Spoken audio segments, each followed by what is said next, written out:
हाँ जी students, good morning again. 12th class accountancy, chapter 5 cash flow.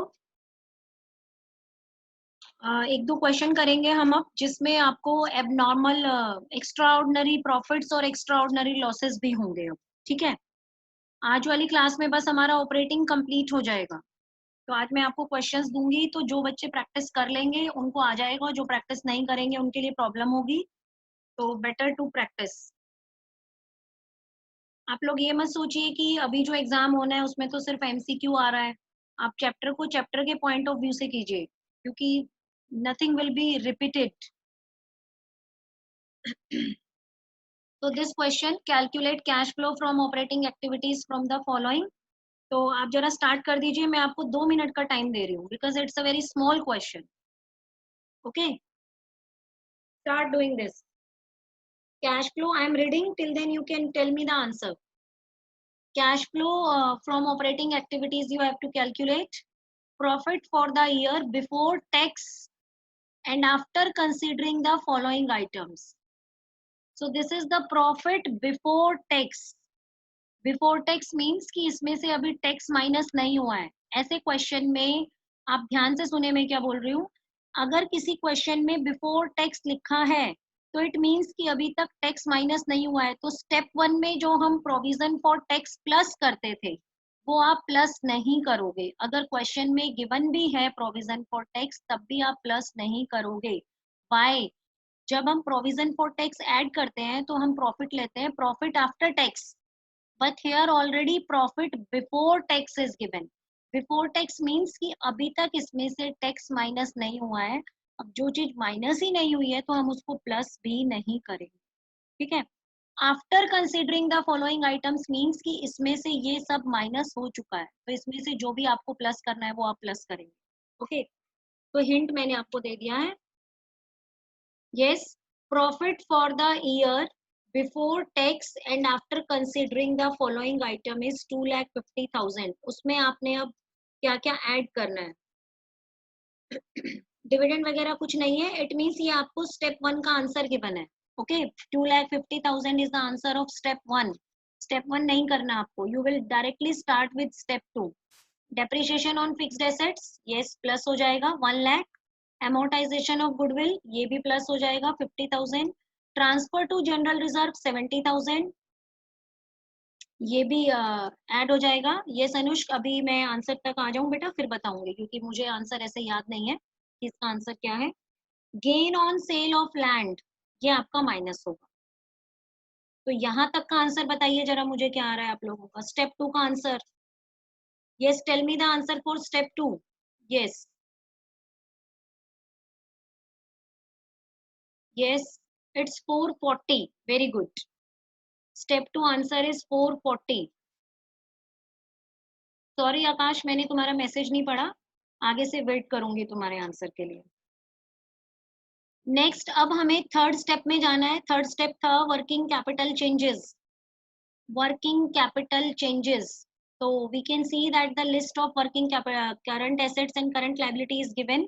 Trade receivable opening was 220 and closing is 230. Trade receivable is a current asset and current asset increase हो गया है 20 से, तो हम minus करेंगे, increase को प्लस नहीं करेंगे।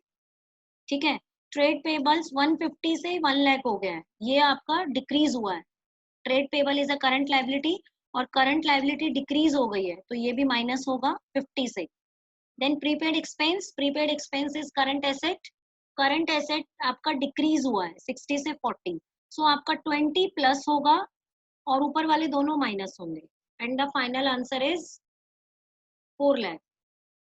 अनुष्क, please don't give me answer. I think you are watching the answer from the book or sold, because जैसे ही मैंने क्वेश्चन दिया within 30 seconds you have told me the last answer. It's not possible कि 30 second में आप पूरा question कर दो। तो बेटर उसको सॉल्व करो, आंसर देख के मुझे आंसर नहीं बताओ। नेक्स्ट, अगर आप यही सोचकर बुक खोलकर बैठे हैं सब कि आंसर देखकर आप आंसर लिख रहे हो तो कोई फायदा नहीं है, आप अपने आप को फूल बना रहे हो। अगर आपके पास बुक नहीं है अनुष्क तो वेरी गुड आप, लेकिन 30 सेकंड में it's not possible to give me the final answer within 30 second. It's not possible. Next, example number 26. Okay, start. अच्छा आपके पास कैलकुलेटर है, बट डोंट यूज कैलकुलेटर बेटा, बोर्ड में कैलकुलेटर यूज करने की परमिशन नहीं है. तो बेटर आप 1 मिनट लेट आंसर करो, हम एक क्वेश्चन लेट कर लेंगे एक दिन में, कोई भी इशू नहीं है, बट कैलकुलेशंस अपने आप करो.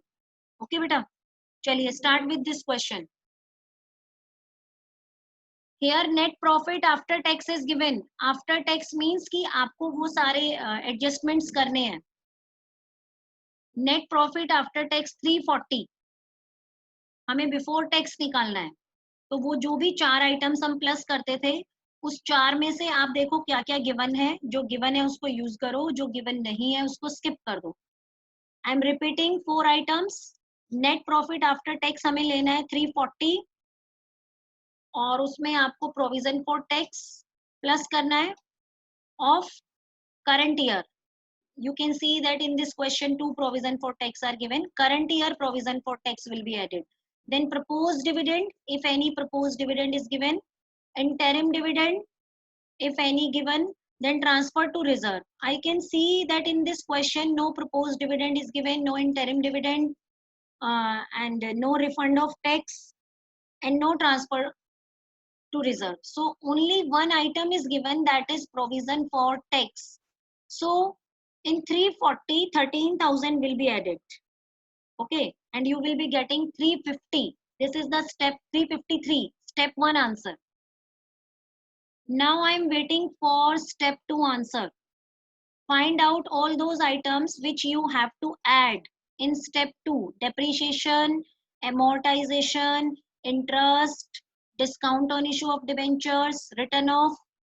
वो अभी तक आपका इंट्रोड्यूस ही नहीं हुआ है टॉपिक, डिस्काउंट वाला. जब आएगा हम तभी मैं डिटेल में बताऊंगी. Next, loss on sale of fixed asset. अब यहाँ पर डेप्रिसिएशन मुझे दिख रहा है. Okay, one more thing is there, that was the insurance claim. Insurance claim, this is extraordinary item. Yes, very good Divya. I haven't seen this insurance claim, and I told you if any extraordinary expense, जिन्होंने class attend नहीं की थी ध्यान से सुन लीजिए. If any extraordinary expense is there, that is added in step 1. Extraordinary expense like loss by fire, extraordinary expense will be added in step 1. And if any extraordinary income is given, that will be deducted. Like insurance claim, insurance claim को हम extraordinary income क्यों बोल रहे हैं? क्योंकि that income is not our operating income, regular income नहीं है. जिस साल हमारी प्रॉपर्टी डैमेज होगी कोई नेचुरल क्लैमिटी से, फायर ब्रेकआउट से, तो उस पर्टिकुलर ईयर में ही हमें वो क्लेम मिलेगा, हर साल नहीं मिलने वाला. So that's why it is an extraordinary income. So extraordinary income will be deducted and extraordinary expense will be added in step 1. अगर जिसने क्लास मिस की थी तो वो आप लिख लीजिए.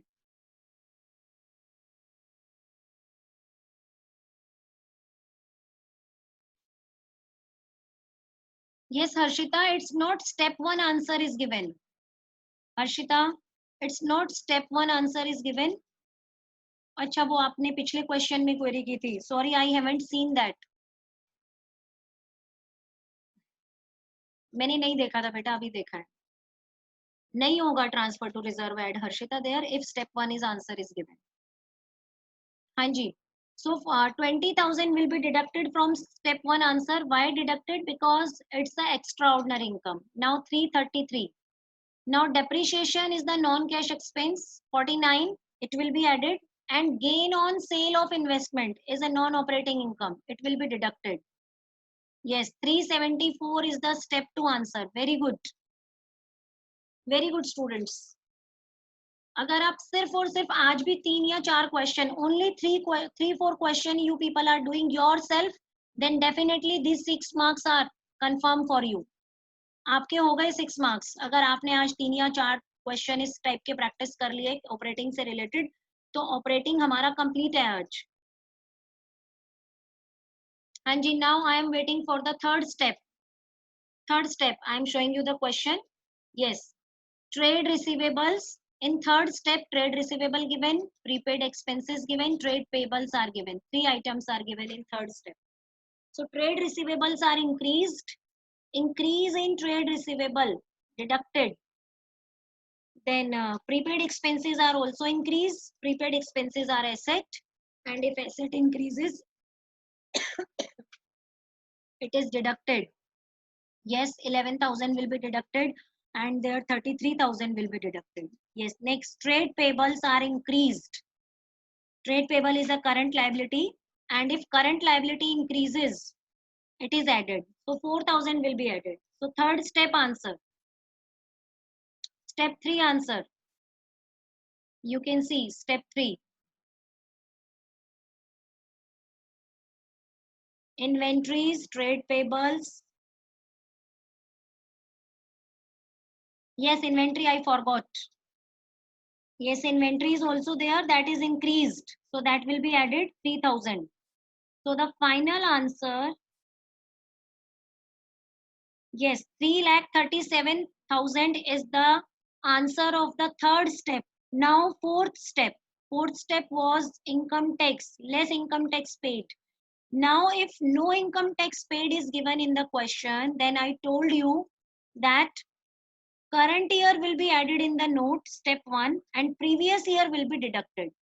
Previous year is 19,000 and current year 13,000, which we have already added. So 19,000, देखो इसके पीछे भी लॉजिक बताती हूँ मैं भी आपको कि क्यों हम प्रीवियस ईयर का माइनस करते हैं. अब ध्यान से समझना, वैसे तो सबने रट्टा तो मार ही लिया होगा, बट स्टिल आपको अंडरस्टैंडिंग भी होना जरूरी है, तो मैं इसको आपको एक्सप्लेन कर रही हूँ. ठीक है, अभी एक्स्ट्रा ऑर्डिनरी भी बताऊंगी. रीजन समझिए, देखिए दो मैंने आप टैक्स का जो प्रोविजन है ना, हम ईयर टैक्स कब कैलकुलेट करेंगे, जब प्रॉफिट्स आ जाएंगे, ईयर एंड में आते हैं प्रॉफिट्स. तो जो करंट ईयर का जो प्रॉफिट आया, उसका हमने प्रोविजन बनाया ईयर एंड में. सपोज 50,000 का प्रॉफिट प्रोविजन बन गया for current year.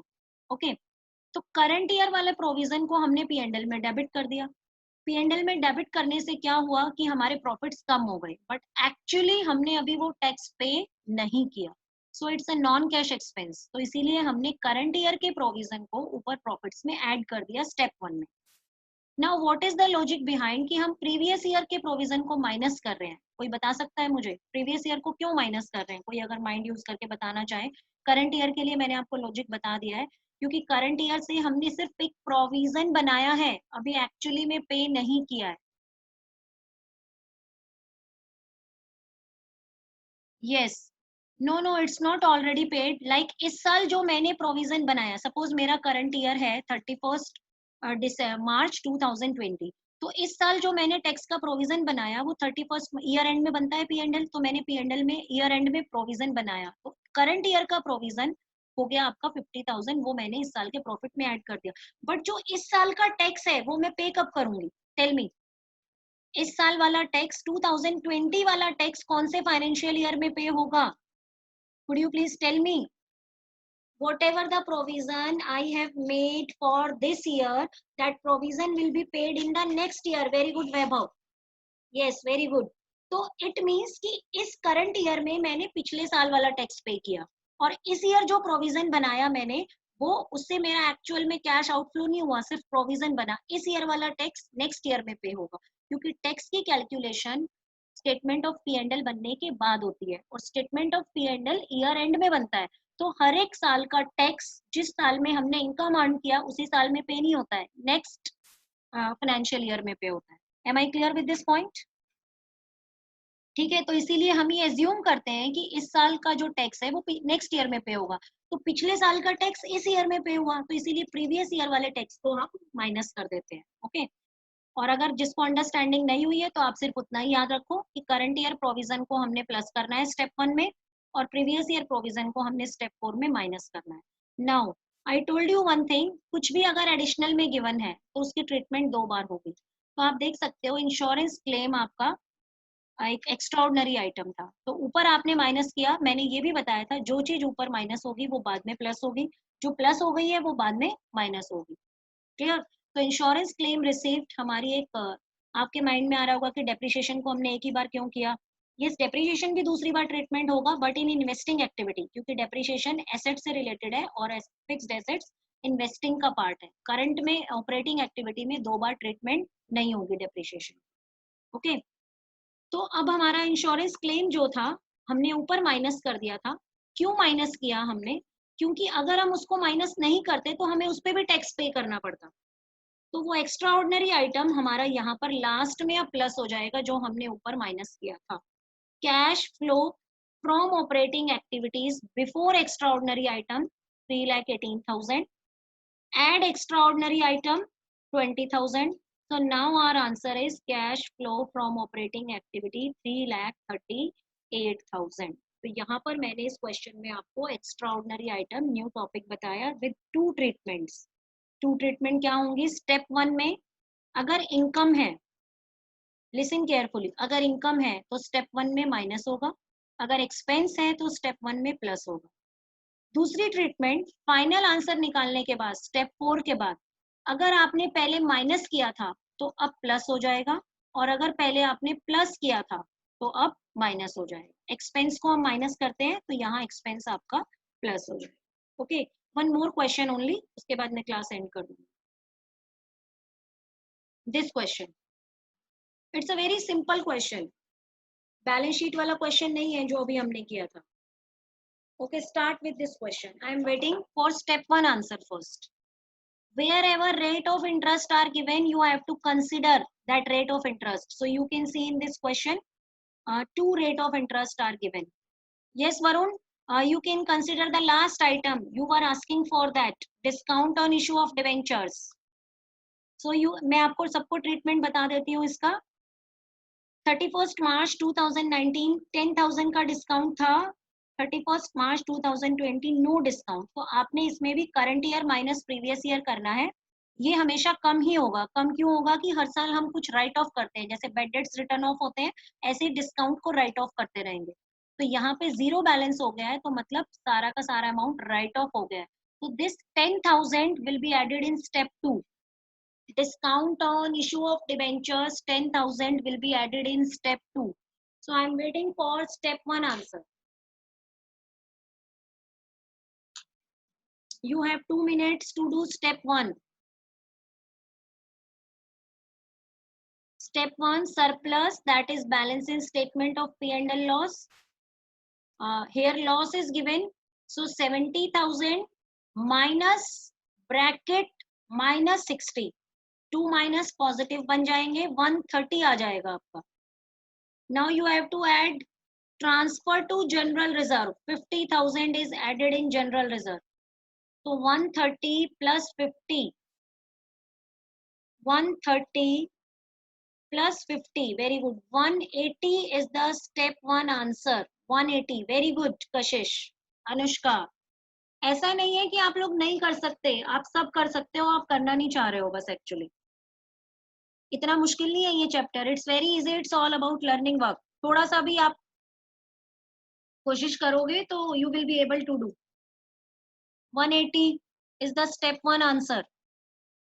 Now go to for step 2. You can see that 10% debentures are there, but no date is mentioned. जब कोई डेट मेंशन नहीं होती है तो कौन से वाले पर निकालना है इंटरेस्ट? 19 और 20? Yes, opening. Very good. 19 पे आप इंटरेस्ट निकालेंगे। Very good students. वरुण आप अगेन रॉन्ग है। जब कोई डेट मेंशन नहीं होती है तो सारे इंटरेस्ट ओपनिंग बैलेंस पर निकलते हैं। ओपनिंग बैलेंस इज 2019, तो आप 2019 के बैलेंस पर निकालेंगे। 10% डिबेंचर्स।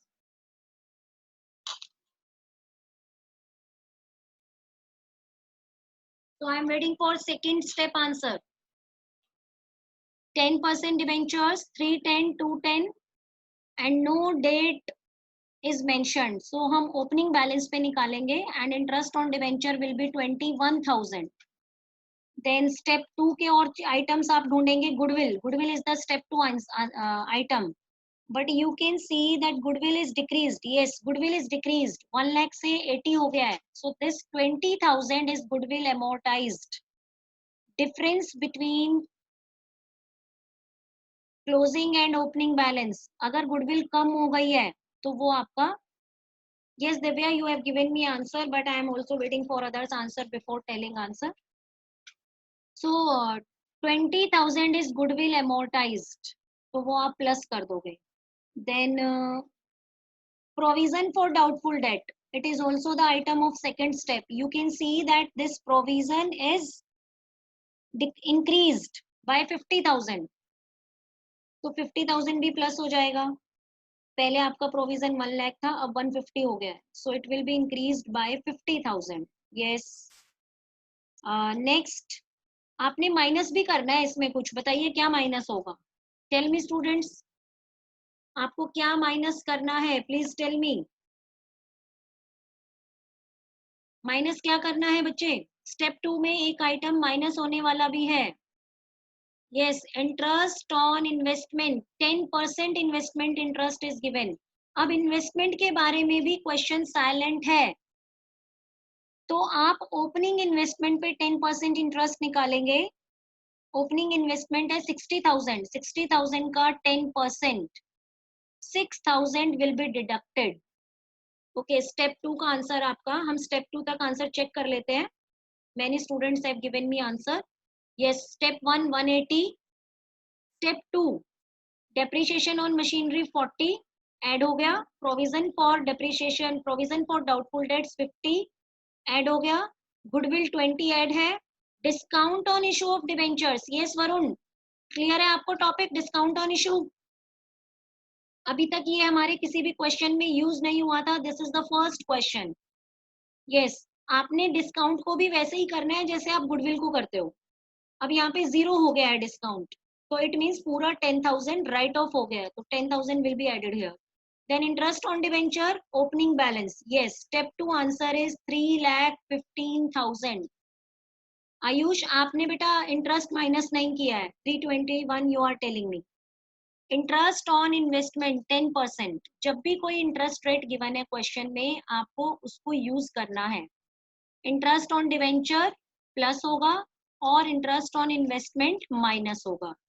रीजंस मैं आपको पहले ही बता चुकी हूँ. इंटरेस्ट ऑन इन्वेस्टमेंट हमारी इन्वेस्टिंग इनकम है, तो जब हम इन्वेस्टिंग एक्टिविटी करेंगे तो ये वहां पे प्लस हो जाएगा. मैंने आपको बताया ना, जो चीज एक एक्टिविटी में माइनस हो रही है वो दूसरी एक्टिविटी में प्लस होंगी, और जो प्लस हो गई है वो दूसरी एक्टिविटी में माइनस होंगी. ओके, 315. बताइए यहाँ तक कोई प्रॉब्लम है आप लोगों को. Please tell me, is there any problem till here. Okay, चलिए last step, third step. Find out which current assets are decreasing and current liabilities are increasing. उनको आप प्लस करेंगे. जो कुछ भी क्वेश्चन के अंदर गिवन है एक बार ट्रीट करना है. जब आप पेपर में करेंगे तो जो जो आइटम्स आप ट्रीट करते जा रहे हैं उनको क्रॉस करते जाना, ताकि आप बार बार उनको ना देखें और कंफ्यूजन ना हो. जनरल रिजर्व हम ट्रीट कर चुके हैं, सरप्लस भी ट्रीट हो गया है, डिवेंचर्स का इंटरेस्ट भी ट्रीट हो गया. Trade payables, it's a current liability. Trade payable 75,000 से 11,75,000 हो गए हैं. बहुत ज्यादा इंक्रीज हुए हैं by 11 lakh. Increase in trade payable क्या करेंगे, plus. Cash and cash equivalent को स्किप कर देना है. मैंने आपको बताया था except cash and cash equivalent and current investment, जो कि है नहीं क्वेश्चन में. गुडविल ऑलरेडी ट्रीट कर लिया है हमने. मशीनरी यहाँ पे कोई ट्रीट नहीं होगा. क्यों नहीं होगा, एक मिनट स्टूडेंट्स, वेट. मशीनरी के बारे में मैंने आपको कुछ बताया नहीं है. एक पॉइंट है जो स्किप हो गया है अभी तक. लिसन, ध्यान से सुनना. ये भी एक एजम्पशन है. Cash flow chapter is based on assumptions. Assumption क्या है इसमें. You can see that machinery आपकी 2019 में 5 लाख है. ध्यान से सुनना ये वाला पॉइंट भी. और 2020 में 460 हो गई है. ठीक है, तो could you please tell me 2 reasons with which fixed assets can decrease. 2 reasons with which fixed assets can decrease. Yes, first reason is depreciation. Very good. Second reason fixed assets हमारे कब कम होंगे. Yes, very good Harshita. Either sold or depreciated. These are the only 2 reason. या तो हमने fixed asset को बेच दिया है या हमने डेप्रिसिएशन लगा दिया. यहाँ तक क्लियर है. अब आप ध्यान से सुनना, इस पूरे क्वेश्चन में डेप्रिसिएशन के बारे में कहीं भी कुछ भी मेंशन नहीं है. तो now right one more rule regarding cash flow statement. If question is silent about depreciation. If question is silent about depreciation on fixed asset and this is also not mentioned in the question that the fixed asset is sold, ना तो question में depreciation given है और ना ही ये बताया है कि आपने वो फिक्स्ड एसेट सेल कर दिया है. Okay, then you will assume the difference of current year and previous year as depreciation. Difference of previous year minus current year as depreciation. Previous year minus मतलब पहले आपकी 5 लाख की थी मशीन, अब 460 हो गई तो 40,000 कम हुई. तो हमें पता है कि कम होने के पीछे दो ही रीजन है, या तो आपकी जो मशीन है वो डेप्रिशिएट हुई होगी या सेल हुई होगी. तो if the fixed assets are sold then it must be given in the question. अगर आपने सेल की होगी तो कैश मिला होगा और हम कैश फ्लो स्टेटमेंट बना रहे हैं और ये 100% श्योर है कि ये क्वेश्चन में मेंशन होगा कि आपने एसेट को सेल किया. बट अगर क्वेश्चन में सेल के बारे में कोई इंफॉर्मेशन नहीं है तो आप एज्यूम कर लोगे कि आपने उस फिक्स्ड एसेट पर डेप्रिसिएशन लगाया.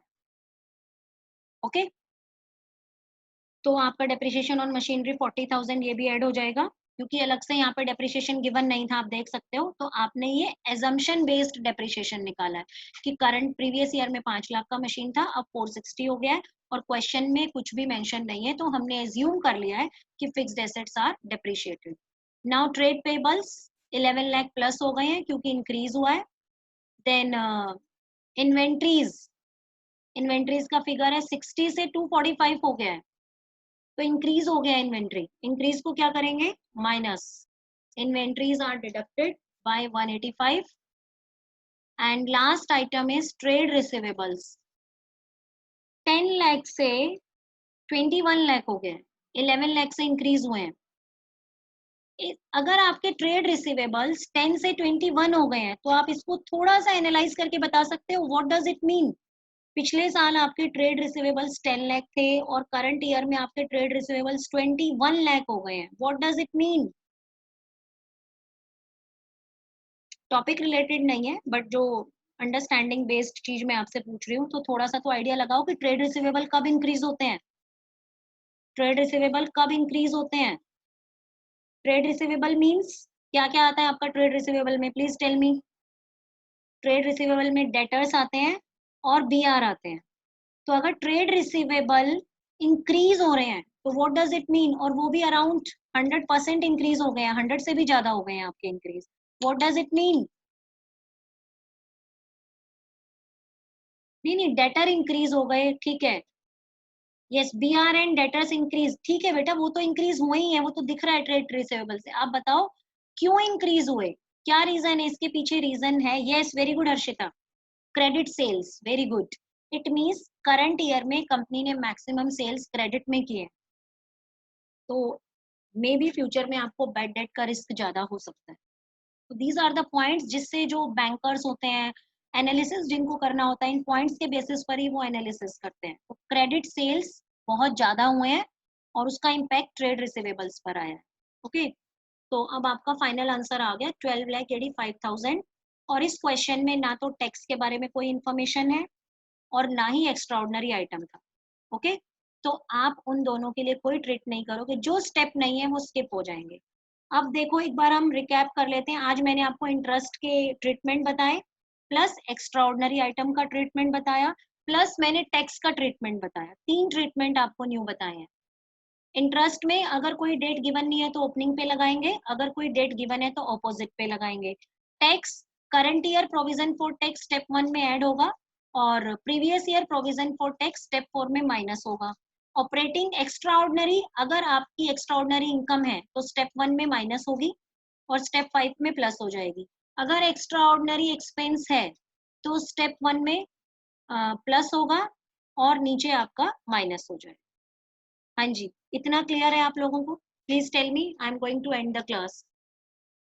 और बेटा जो भी ये कुछ बच्चों को मैं बोलूंगी, अगर आप लोग अपने आप इनिशिएटिव नहीं ले रहे हो तो हर्षिता, निष्ठा, शुभांगी, हर्षभट्ट, साहिल एंड नमन, आप लोग अपना एक ग्रुप बना लो. और बाकी अगर कुछ और बच्चे इंटरेस्टेड हैं तो वो भी आ सकते हैं, ऐसा नहीं है कि यही। और जो मैंने सर्कुलर भेजा है वो हमें आज मतलब रात तक मुझे भावना मैम को पार्टिसिपेंट्स के नाम देने हैं, तो आप लोग डिसाइड कर लो। उसमें जो एडवर्टीजमेंट वाली एक्टिविटी है वो हमें करनी है, वीडियो बनाना है उसका, ठीक है। तो प्लीज आप लोग अपना एक ग्रुप बनाकर थोड़ा सा डिस्कशन कर लो, फिर हम शाम को मैं आप सबसे बात करती हूँ। ओके स्टूडेंट्स, मैं क्वेश्चंस भेज दूंगी 2-3 और आप करके रखेंगे। कल भी क्लास होगी, एग्जाम के बाद होगी इवनिंग में, तो तब तक आप क्वेश्चन कर लेंगे। Good day everyone.